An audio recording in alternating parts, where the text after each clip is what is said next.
जुलाना की नई अनाज मंडी में 77वां गणतंत्र दिवस उत्साह और देशभक्ति के माहौल में धूमधाम से मनाया गया।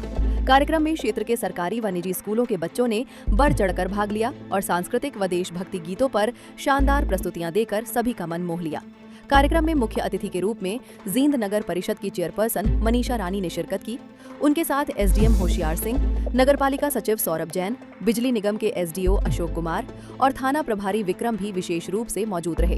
कार्यक्रम का शुभारंभ मुख्य अतिथि मनीषा रानी ने तिरंगा ध्वज फहराकर किया गया। ध्वजारोहण के बाद राष्ट्रगान हुआ, जिससे पूरा परिसर देशभक्ति के रंग में रंग गया।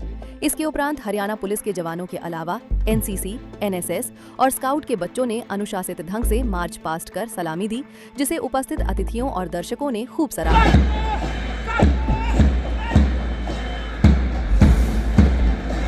हरियाणा पुलिस, उसके बाद राजकीय वरिष्ठ माध्यमिक विद्यालय जुलाना, स्काउट एंड गाइड्स, राजकीय वरिष्ठ माध्यमिक विद्यालय करेला जमोला और हमारा सुंदर band Durga senior secondary school Julana.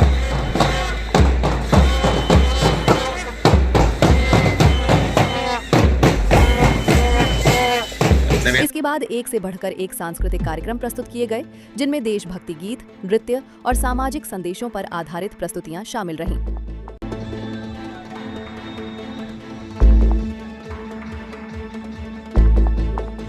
कार्यक्रम के समापन पर पुलिस विभाग, बिजली निगम, कृषि विभाग, शिक्षा विभाग, स्वास्थ्य विभाग और नगरपालिका के अलावा कई सरकारी विभागों के कर्मचारियों और विभिन्न स्कूलों के अध्यापकों और मेधावी बच्चों को उनके उत्कृष्ट कार्यों और योगदान के लिए सम्मानित किया गया। मुख्य अतिथि मनीषा रानी ने अपने संबोधन में कहा कि गणतंत्र दिवस हमें संविधान के मूल्यों, अधिकारों और कर्तव्यों की याद दिलाता है। उन्होंने बच्चों से देश का जिम्मेदार नागरिक बनने का आह्वान किया। कार्यक्रम शांतिपूर्ण और उल्लासपूर्ण माहौल में संपन्न हुआ।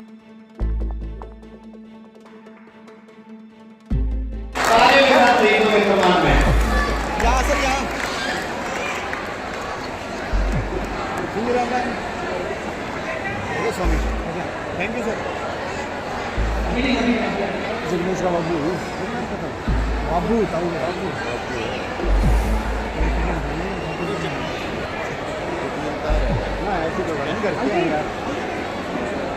सभी शहीद परिवारों को उनका सम्मान करते हुए माननीय मुख्यमंत्री महोदय, साथ में हमारे सभी अधिकारी इन परिवारों के एवं बाल विकास विभाग उपलब्ध कराना। समय समय पर आपने महिला एवं बाल विकास हमारा बेटी के जन्म पर हुआ भोजन किया जा रहा है।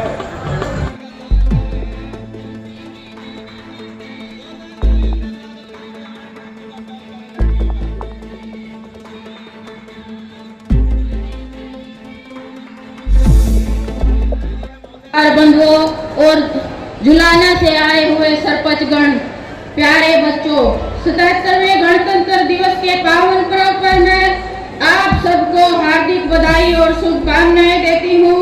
मैं यहाँ पर उपस्थित आप सभी का स्वागत एवं अभिनंदन करती हूँ। आज मैं स्वतंत्रता सेनानियों व शहीदों को नमन करती हूँ, जिनके बलिदानों से हमें गणतंत्र दिवस मनाने का यह गौरवशाली अवसर प्राप्त हुआ है। आज ही के दिन 76 वर्ष पहले सन 1950 को हमारा संविधान लागू हुआ था। इसी संविधान में हमें न्याय, स्वतंत्रता, समानता के मौलिक अधिकार दिए।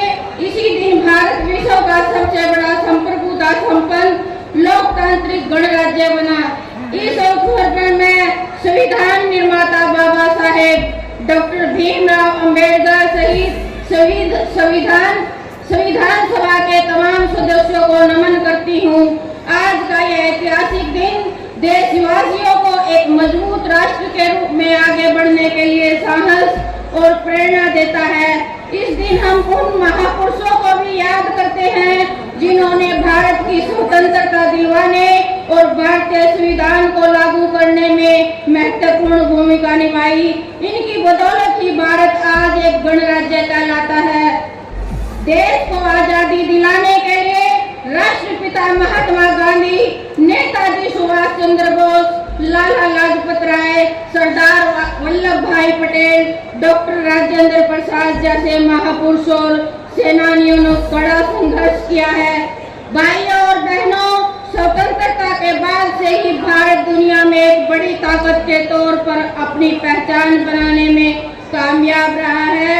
इसका श्रेय हमारे उन राजनेताओं, कर्मठ किसानों, मजदूर, कारीगरों तथा वैज्ञानिकों को जाता है, जिन्होंने दिन रात एक करके इस देश को विकास की गति प्रदान की। आज हमारा देश प्रधानमंत्री श्री नरेंद्र मोदी जी के नेतृत्व में चहुमुखी प्रगति कर रहा है। आज देश ने मिसाइलें ही नहीं बनाई बल्कि चंद्रयान, सूर्ययान और मंगलयान जैसे मिशन भी सफलतापूर्वक संचालित किए हैं। भारत चंद्रमा के दक्षिणी ध्रुव चंद्रमा उतारने वाला दुनिया का पहला देश बन गया है। देश की प्रगति के इस सफर में हरियाणा का भी महत्वपूर्ण योगदान है।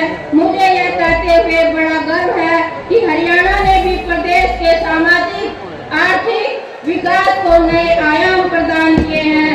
स्वतंत्रता आंदोलन में अग्रणी भूमिका निभाने वाले हरियाणा वासियों की याद में अंबाला में स्वतंत्रता संग्राम स्मारक बनाकर तैयार हो गया है। इसके साथ ही शिक्षा, स्वास्थ्य एवं खेलों में भी हमने नई ऊंचाइयों को छुआ है। हमारी कितनी ही नीतियों और योजनाओं का देश के दूसरे राज्य अनुसरण कर रहे हैं। आज भी हरियाणा के नौजवान सेना में भर्ती होना अपनी शान समझते हैं। यही कारण है कि आज भारतीय सेना का हर 10वां जवान हरियाणा प्रदेश से है। हम अपने शहीदों के बलिदान का कर्ज तो नहीं चुका सकते, लेकिन उनके परिवारजनों की देखभाल करके उनके प्रति सम्मान अवश्य जता सकते हैं। मैं देश की सीमाओं की सुरक्षा करने वाले वीर सैनिकों के प्रति कृतज्ञता व्यक्त करती हूँ। इस दिशा में हमने सैनिकों वार्ड सैनिक कल्याण विभाग का गठन किया है। युद्ध के दौरान शहीद हुए हरियाणा के सैनिकों और युद्ध अर्ध सैनिक बलों के जवानों तथा अग्निवीरों की अनुग्रह राशि 1 करोड़ रुपए कर दी गई है। भाइयों और बहनों, हमारा प्रदेश हरियाणा समान विकास समरसता के साथ साथ उन बदलावों का साक्षी रहा है जिनसे हर आदमी का जीवन सरल, सुगम और सुरक्षित हुआ है। हमने जन सेवा और जनता के बीच दीवार बन चुकी व्यवस्था को न केवल बदलने का काम किया है बल्कि ऐसी व्यवस्था देने का प्रयास किया है जिसमें जन जन को योजना और सेवाओं का लाभ सरल तरीके से प्राप्त हो सके। आज जनता और सरकार का सीधा संपर्क है। हमने प्रशासन में मानव हस्तक्षेप को न्यूनतम करने के लिए IT का बड़े पैमाने पर सफल प्रयोग किया है। आज हर सरकारी योजना को पारदर्शी तरीके से लागू किए जाने से घर बैठे ही गरीब की बेटी की शादी का 71,000 रुपए सगुन, BPL कार्ड, किसानों को उनकी फसल का भुगतान कंप्यूटर की एक क्लिक से सीधे लाभ पात्रों के खाते में पहुंच रहा है। हर गरीब को राशन मिलने में परेशानी न हो, इसके लिए राशन वितरण व्यवस्था को पारदर्शी बनाया गया है। गरीब परिवार के बच्चों को प्राइवेट स्कूलों में पढ़ाई का सपना साकार करने के लिए चिराग योजना चलाई गई है।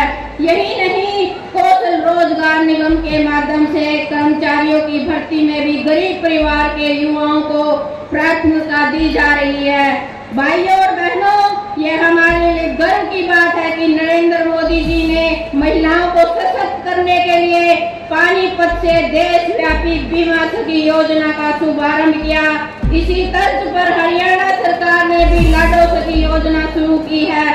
प्रदेश भर में महिलाओं की भागीदारी सुनिश्चित करने के लिए पंचायती राज संस्थाओं में 50% प्रतिनिधित्व दिया है।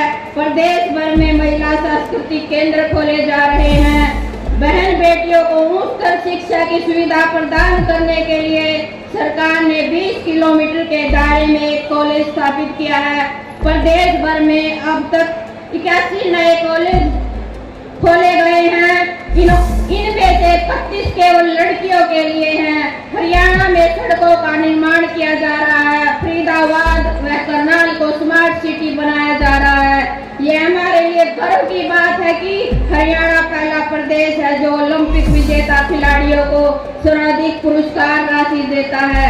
भाइयों और बहनों, आज गणतंत्र दिवस के पावन अवसर पर हम सब यह प्रतिज्ञा करनी होगी कि हमें भी अपने कर्तव्यों का पालन करते हुए आने वाली पीढ़ियों के लिए बेहतर भविष्य बनाना होगा।